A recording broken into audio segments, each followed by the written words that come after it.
Hello, I'm Ray. Welcome to Wine Tap Tips.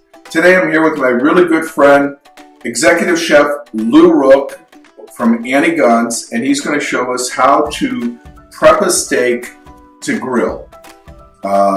Lou is also the author of Rook Cooks. I highly recommend that you get this book. This book is so important to me. It's on the other side of my mother's cookbook.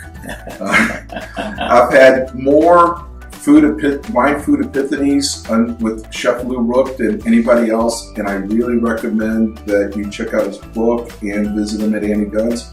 But Chef, please tell us about the meats and how to prep a steak to grill.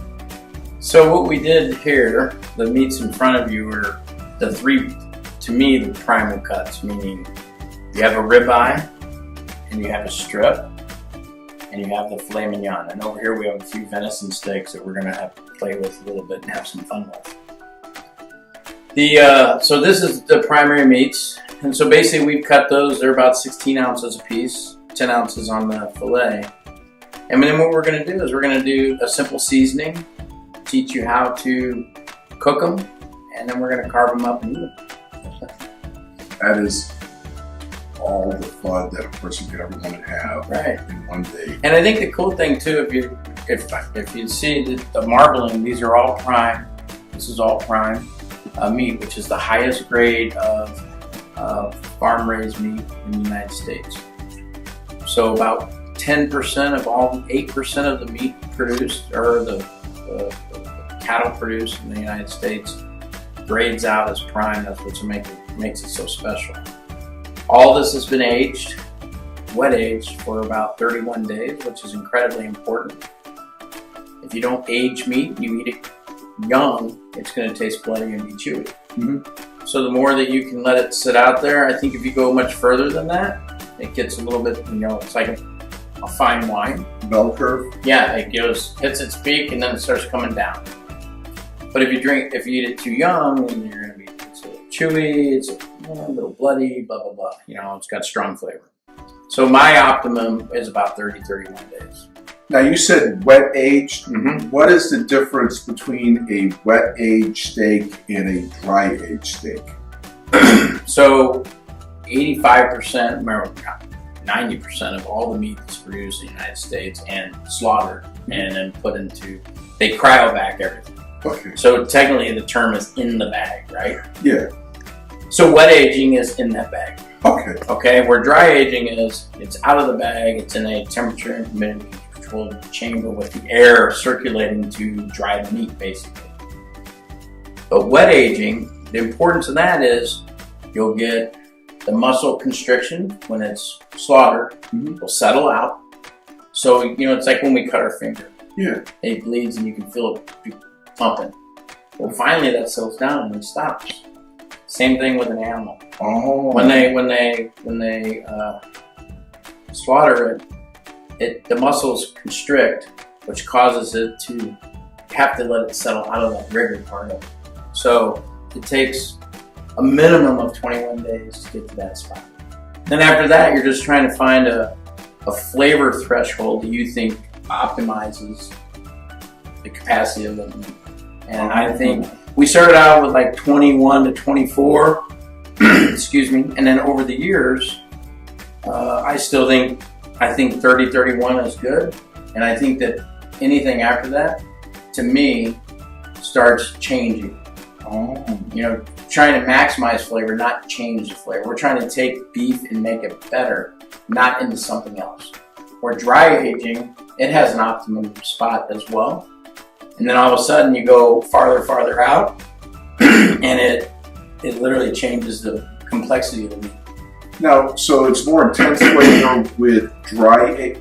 I just want to make sure I'm right on this. So more intense flavor on a dry aged steak and it's more tender maybe on a wet aged? Yeah, so basically what will happen is, as when you're drying, think of beef jerky. Okay. So like we had 6 dry aged steaks in here next to 6 wet aged steaks.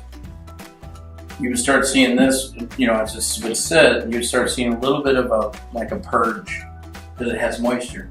Or on the dry, you won't see any purge at all. Oh. Because you've taken a lot of the moisture out. Oh. So dry age eats robust, nutty, maybe a little bit cheesy, depending on how long it's been dry aged. Where this eats delicate, sweet, rich, and high moisture.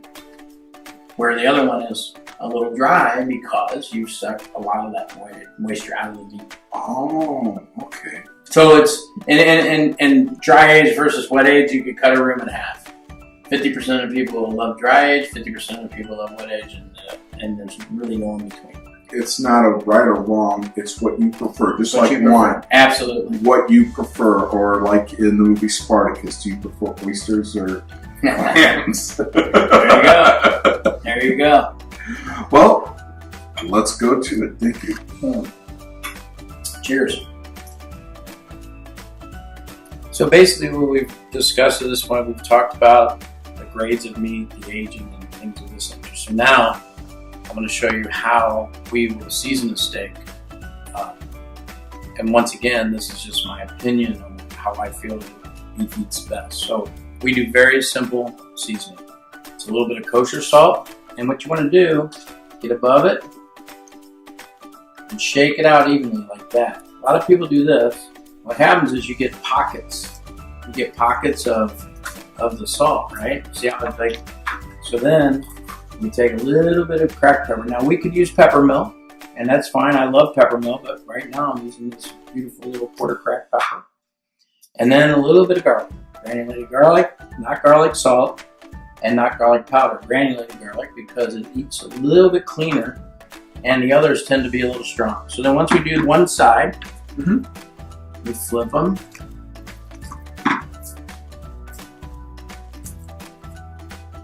And then we go back, and the same thing. Once again, evenly over the top. This. Salt. Pepper. And we're just evenly distributing these flavors. Or flavor enhancers, I should say. You know what I find exciting about your steaks is you're using 3 ingredients. You don't overwhelm the steak with all kinds of weird spices and are complicated. I mean, I always cringe when I hear people say, yeah, I use 13, 14 different spices for my meat, and I'm beginning to wonder, it's like, well, how can you tell the difference between them, or doesn't that overwhelm the food itself? Yeah, I mean, don't get me wrong, there's a lot of different ways that you can season meats, and everybody has their favorites, and there's nothing wrong with having favorites. But I think also when you're spending money on a prime piece of meat like this, you want the steak to shine and not the flavors, the seasonings. So what we've done is we've seasoned it with salt, pepper, garlic, and now I'm drizzling a little bit of extra virgin olive oil on it. And then I'm just going to kind of massage the meat with the spices. Just like this. All into the meat. And you also make sure that you get some of those spices on the side, don't you? Absolutely. So you see me rolling it around all over the edges. You know, because this is all, I mean, I love the fat. So I eat every ounce of these things. Now, the fat is one of the things that kind of dissolves and gets into the meat and provides that tenderness and flavor. Before I met you, I used to carve every bit of fat out of it and wonder why my steaks were so flavorless. Right. Well, if you look at this, these are ribeyes. These are strips. So ribeye has this kernel. This is from the top of the end of the ribeye going into the strip. So you can see similarities, how it's starting to change, right? Yes. This is from the top side, which comes out of your shoulder. So up top, by the shoulder, you get more of the kernel fat, which makes ribeyes. That's why they call it ribeye. It's got the eye fat. But as it comes down the back side of the cow, it starts turning into a strip. It's all one piece. So this one is probably the next to last cut before you turn into this.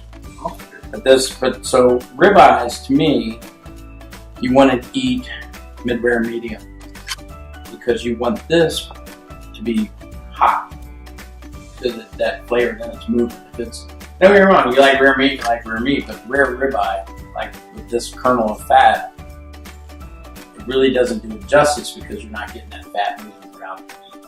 So you need to get a hot enough temperature to get that fat Get it dissolved and into the meat to create that flavor. And it's palatable. So that's how we season our meats. And then obviously the venison, we would take it to another level, but that's for another chapter. Yes.